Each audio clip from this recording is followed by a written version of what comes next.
विद्यार्थी मित्रांनो, आपल्या शॉर्ट स्टडी मास्टर या यूट्यूब चॅनलवर मी प्राध्यापक गणेश कसंबे आपलं सर्वांचं स्वागत करतो. आणि मराठी शुद्ध लेखन फक्त 4 शब्दामध्ये. मित्रहो, सर्व नियम ढोबळमानाने फक्त 4 शब्दामध्ये मी सांगण्याचा प्रयत्न केलेला आहे. तर शब्दाच्या सुरुवातीला कितीही अक्षर असो, तर सुरुवातीचं अक्षर हे नेहमी आपण लहान म्हणजेच पहिली वेलांटी उकार लिहित असतो. तर शब्दाचं शेवटचं अक्षर इकार असो म्हणजेच वेलांटी असो किंवा उकार असो, हा नेहमी दीर्घच लिहावा. सुरुवातीला शब्दाचा म्हणजेच पहिली वेलांटी पहिला उकार शब्दाच्या सुरुवातीला लिहावा. आणि मग जर समजा सर्वनाम असेल तर त्याची समजा आपण साधारणतः दीर्घच लिहितो. बरोबर आहे. एक अक्षरी जर असेल, तसं मी, तो, ती अशा प्रकारचे जर असेल तर आपण दीर्घ लिहावा. हा पहिला नियम. आणि नंतर जर तुम्ही आता दुसरा नियम जर आपण अभ्यासतो जर म्हटलं असेल, तर त्यामध्ये शब्दाच्या शेवटची वेलांटी आणि उकार आणि त्याच्या अगोदरचे अक्षर. बरोबर आहे. म्हणजे शब्दाच्या शेवटची वेलांटी आणि उकार असेल व त्याच्या अगोदरचे जर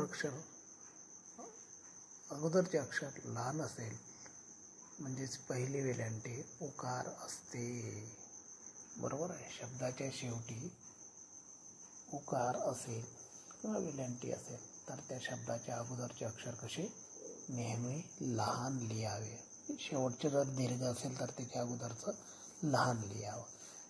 तिसऱ्या प्रकारे जर शब्दाच्या शेवटी जर अ उच्चार येत असेल, आहे की नाही, इक गरीब आला अ, तर त्या अगोदरचे अक्षर नेहमी कसं दीर्घ लिहावे म्हणजेच मोठे लिहावे. बरोबर आहे. गरिबी मोठे दीर्घ म्हणजेच दुसरी लिहावी. किंवा जर समजा त्या शेवटचं अक्षर त्या शब्दाच्या जर अ उच्चार येत असेल तर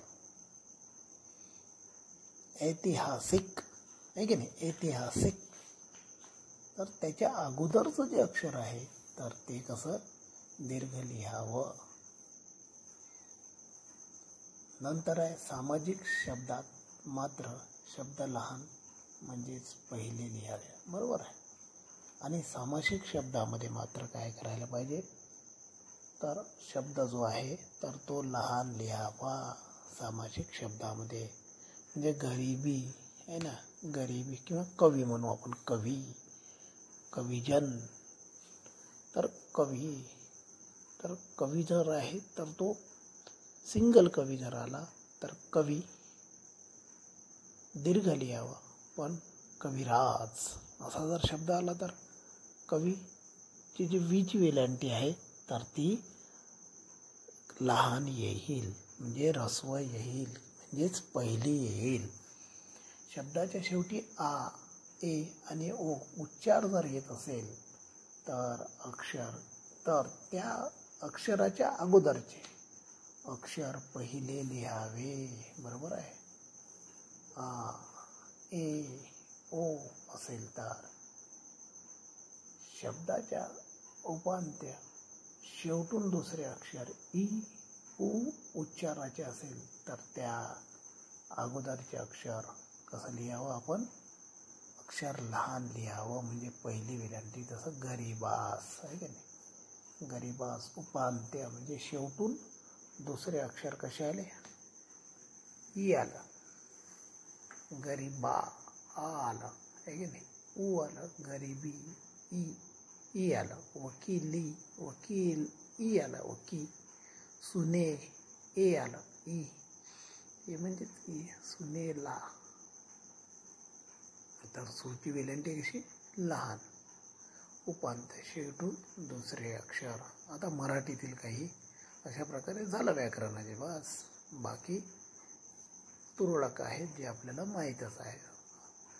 तर मराठीतील नामे, सर्वनामे, ग्रंथ, उपाधी जी मोठी असेल रिस्पेक्टिव्ह जे काही असेल तर ते सर्व दीर्घ लिहावे. बरोबर. रामायण असो, महाभारत असो, कोणत्याही ग्रंथाचं नाव असो, व्यक्तीचं नाव असो तर साधारणतः दीर्घ लिहावे. आणि अपवादात्मक शब्द आणि, नि, परंतु, यथामती, तथापि, गतिशील, गुणीजन, स्वामीनिष्ठ, नीती बघून घ्या.